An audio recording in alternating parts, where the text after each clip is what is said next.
Hey everyone, I want to talk all about time management and OCD recovery. Now, this is something that I've been talking about in recent TikToks and with people in the WhatsApp groups and webinar services, but I've never made a direct video on OCD and time management and how applying time management to your own recovery journey is so important, and why everyone's schedules will look a little bit different, and why the excuses that we use as humans because we don't feel a certain way or we don't want to do something, I'm not in the mood, is really one of the number one things that sets people that get things done apart from people, the most amount of people who don't get really a lot done in their whole life and coast their whole way through. And I don't mean coasting with OCD and anxiety recovery. I mean just kind of waking up, watching some Netflix, going to work, working part-time, and coming home and not really achieving a whole lot in their life, which is, if that's what they want to do, that's what they want to do. But usually most people want more than that. Before I go any further, please subscribe and hit that like button, comment down below. Let me know what you think about this. Let me know if this is something that you struggle with. I could potentially give you some insights if you want to know how I applied this. So I make not a lot, but an okay amount of videos in my car. Now, I'm on the road a lot for my work, and sometimes I will be gone from, I'll be gone for a really long time, 8 to 10 hours, and I won't be home. So I have to be strategic about maybe if I want to bring lunch, so I'm not eating out all the time, which there's nothing wrong with that. I just particularly enjoy making sometimes my own lunch and stuff like that. And then sometimes getting some content in when I want to make a video like this.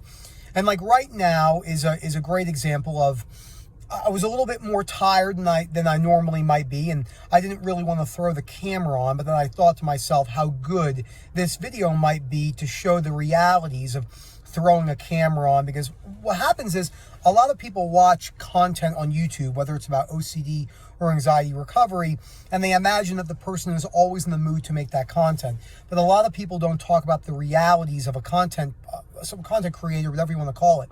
Someone like myself who makes thousands and thousands of pieces of content every year, from YouTube videos to TikToks and Reels and Facebook posts and all sorts of stuff like that, mini videos for the WhatsApp groups.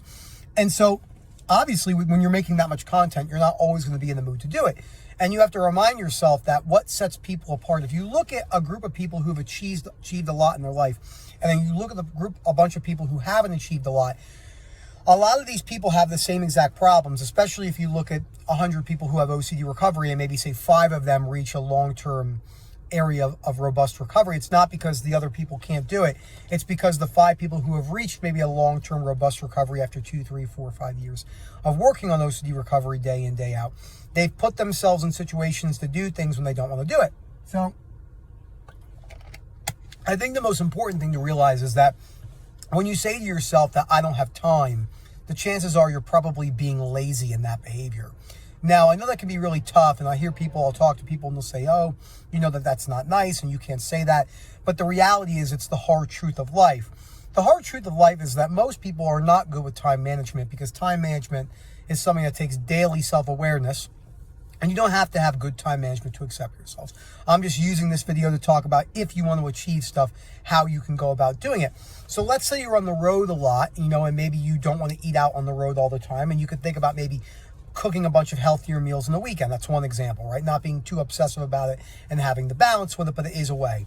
For someone like myself, when you want to get my reading in, I bring my books with me that I want to read. Now, this is a book on spine pain management that I'm reading. I've read it a couple times, and if I don't have time to be at my house and get my reading goals done, and I don't hit my reading goals all 365 days a year. Yesterday was a day where I probably didn't reach my goal, but I'll bring the book with me and I can read in between meetings and stuff like that. This is a good example. So I turn the camera on and I'll make a video for you guys. Again, the problem is when you're watching content, you have an idea in your mind that they are very, very prepared and they're very, very willing to make that video, that they're always happy, they always want to do it, it's always the right time to do it. But this is not the reality of life. It's just not how things work out. So I'll give you another great example. Waking up in the morning. I wake up between 5 a.m. and 6 a.m. 99.9% of the time. If I'm a little bit more tired, I might sleep till 7 or 8, but that's very rare. Maybe it's once or twice every couple months. But I usually wake up all 5 days a week. I go to the gym. I wake up at 5 in the morning. Today I woke up at 5:45. Sunday I might wake up at 5:50. But there's a lot of times where would be cool if I slept till 8 or 9. I could do that and accept that.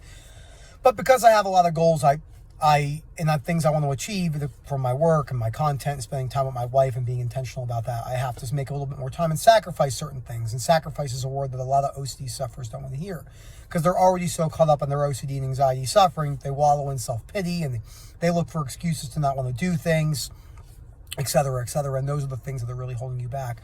So again, I like to take away practical stuff, and this isn't going to be too long of a video, but I did, because I do have a meeting here in about 20 minutes I have to drive up the road for, but I did want to jump on here and talk about, some of the tactical things that I do. Like I said, I bring my book with me, I bring water bottles with me, or I'll buy a Gatorade here and there.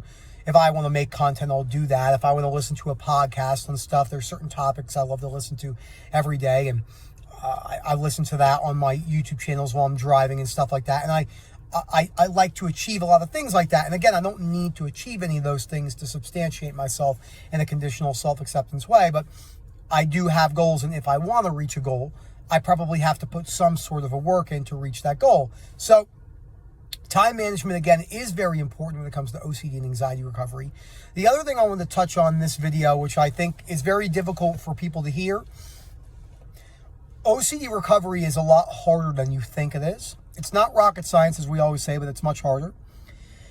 A lot of people, when they're going through OCD and anxiety recovery, 99.9% of people who think they're recovered are not even close. Just because they're not having anxiety in the moment doesn't mean they're recovered. And people say, well, you don't know that. But I do know that for a fact, because if more people were recovered, I would see much more rational, calm, non-anxious, non-frequent relapsing individuals. But I don't see that. I see quite the opposite.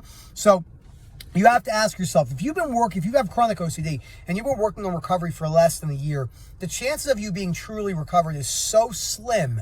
It doesn't mean you haven't made extreme progress, but if you think you're never going to be triggered ever again at a year, 18 months, chances are rare. It's just not common. Now, some people might take 6 months to see extremely good progress, but that's not the norm. Now, at say 2, 3, 4 years, the person usually has a much stronger sense of unconditional self-acceptance. I've never met a chronic OCD sufferer who's reached a long-term rational perspective of unconditional self-life other acceptance, who hasn't read the books on the reading list, who hasn't been explained this properly. So it is really easy to think that you're recovered when you're having good moments, and I'm not trying to take that away from you, because that is an amazing thing, but it isn't the entire story. It usually takes much more to get better, and that accepting that is a very important part.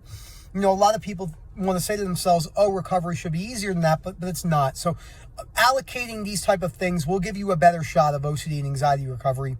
Using, an hour properly in certain ways, not scrolling all the time, decreasing the amount you're playing video games if you're playing all the time to distract, decreasing your complaining, and being strategic about how you have time management in your schedule goes a long way. So thank you so much for watching this video. I hope you guys enjoyed it. This isn't really a fun topic for a lot of people, but I do think there's a lot of applicability in it. Again, if you have any questions about routines or anything you're wondering that I see with all the people I work with and things that I kind of catch, the subtle compulsions and reassurance behaviors I see a lot and talk about, just let me know. Thank you so much, everyone. And as always, info@ocdrecovery.com, and we'll get back to you in timely fashion. Have a good day.